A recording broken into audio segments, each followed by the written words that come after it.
même 22% en février à dire qu'ils étaient dépressifs et anxieux. Oui, quand même. C'est-à-dire, j'ai pas envie de voir les choses de façon trop négative parce que les choses se sont faites, en fait, très progressivement.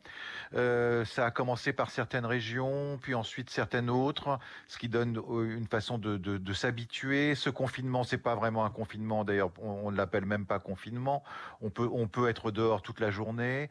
On n'a plus besoin d'attestation, ce qui est une chose extrêmement lourde pour les gens parce que ça leur donne un sentiment de privation de liberté, extrêmement fort. Alors certes, on peut pas non plus partir très loin, ça gâche les vacances de tout le monde, mais c'est un peu mi-chèvre, mi-chou, si vous voulez.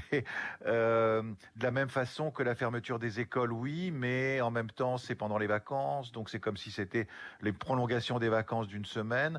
Donc finalement, j'ai l'impression que les gens ne le prennent pas trop mal, c'est-à-dire ils ont plutôt le sentiment que comme c'est des mesures un peu light, eh bien ça prépare la grande sortie de l'épidémie grâce au vaccin et tout le monde a beaucoup d'espoir quand même aujourd'hui que enfin, d'ici 2 mois, 2 mois et demi, en tout cas d'ici l'été, on soit sorti de ce cauchemar. Bon, alors j'entends votre optimisme, effectivement, Serge Effez.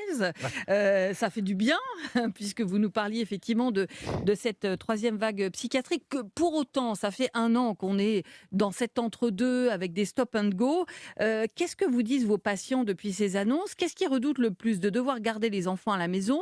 On l'a entendu dans le journal, hein, cette difficulté de faire garder les enfants. Ouais. Ou le retour en force aussi du Ouais. télétravail qui fait perdre quand même le lien social? Non, non, mais c'est tout ça.